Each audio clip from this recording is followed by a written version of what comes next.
everyone, my name is Molly and today I'm going to be teaching you guys everything you need to know to get started and editing on Photoshop. So let's get into it.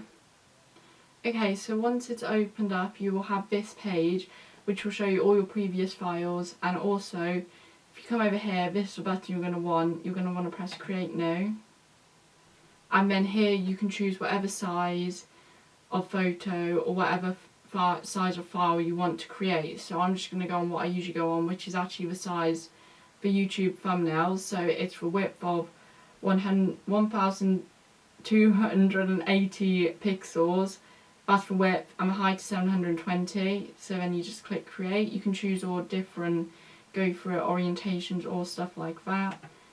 Whatever you want, you can just create it however you like it, I guess, yeah.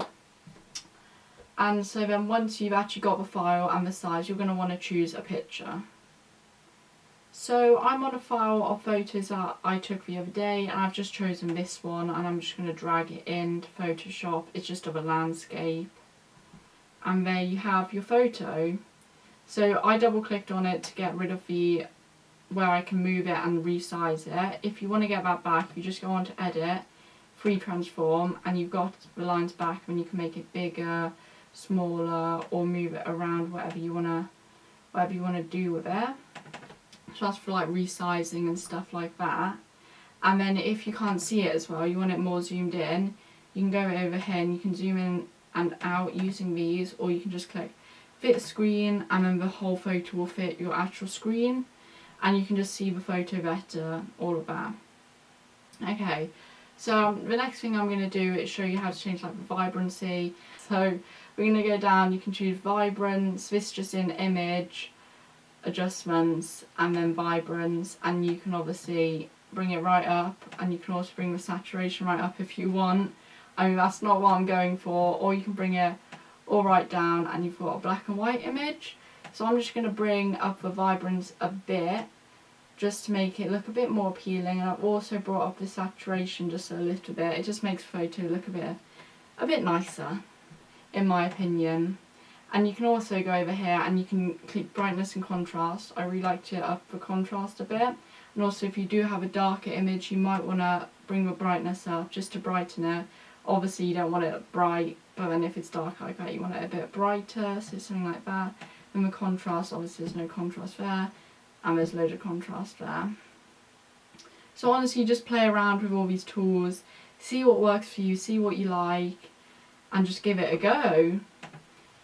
Okay, so I've just brought in an image of a cow, as you can see here. It's just an image I've taken previously, and I really want to cut it out.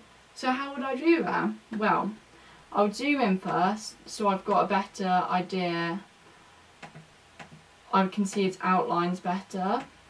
So then now it's in view better, and then I'd go over here, grab this tool. You can choose magnetic. I'm just going to choose this one because it's magnetic one basically helps you do it, but if it's not like a great contrast between your actual image that you want to cut out and the background, it will be a bit harder to do. So I'm just going to choose the non-magnetic tool.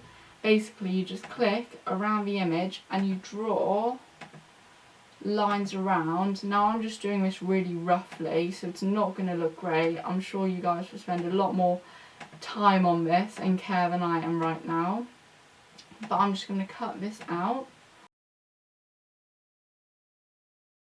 So to make it the cut or one, you're going to want to make your, where you started, your first point, you're going to want to click on that to make your last point reach, so they're all one cut round. And then you're going to want to go up here to select a mask, and then you can see it's cut out, and you can choose like, oh, if you want it smoothed out a bit. This can help if it's really badly cut out. Also feathering, don't feather it too much, just a tad. And some extra contrast is always nice. Obviously you just have a play around, have a go, see what you like. So down here where it says output settings, you're just going to want to go to new layer, press OK, and there we have a very badly cut out cow. Now, say I wanted to bring this into my other image, just click fix screen, click on the eye, and there we have our cow in the image. So the cow is looking quite large compared to the rest of the image. We want him to be on the grass, eating in the field where he would naturally be, not right in the middle of the image. So you're going to want to go to Edit, Free Transform, and then you can resize him like so. That's probably how might be a bit bigger. That's probably how big he'd be, and you can put him in the image. There he is. So he might look a bit off. Obviously, it's different lighting, different times of day, completely different days, different weeks, months that you're taking these photos. So then double click on your cow photo, and you can change like all the different, how he looks, how the lighting looks. So if you wanted to add a shadow, you can go down to drop shadow, and you can add shadows onto him. So he's got a bit of a shadow underneath him now, or different things like that.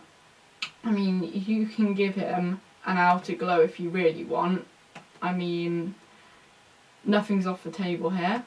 You can really just mess around with it. You can do stroke, which basically gives him an outline. This is actually a great tool for text. Let me give you some options for text. So, click on the text tool. I'm going to write cow. That's going to be my text. Let's center it. The lines come up, that tells you it's in the center. Then I'm going to double click on it, and I'm going to go down to, you can do an outer glow, you can do a drop shadow, and obviously when you click on these settings you can change them and all of that. That does look quite cool. So I might actually leave a bit of a drop shadow in there. So to select these, you just click the tick. So if you select stroke, then you can go onto it, and you can choose the size of a stroke around your text, which is actually, it's great if you want text to stand out and look more bold, you know, in the image. You can choose the colour you want. So say I wanted red, go for red, or you can go for blue, and obviously just change it however you want. I'm going to stick with black, just because it goes with the cow, you know, the white and black. Okay, so then you click OK, and then obviously you can as well change the size with that free transform again, if you want it massive or tiny, whatever you want. You know, you can change it and edit it however you want it. So here we have our very strange, very basic image, but it sort of gives you an insight of a few, just very, very few things you can actually do on Photoshop as a beginner. And I'm going to be making more of these videos, explaining more things. So if there's anything you guys want to know about Photoshop, or anything you want to do in Photoshop, I will also do Premiere Pro and stuff like that. Just comment them down below, and I will try and make that for you. So yeah, we've come to the end of the video. Congratulations, you made it. So now it's up to you guys to get editing. I really hope you enjoyed this video. If you did, please give it a thumbs up and subscribe down below. I'll see you next time. Bye!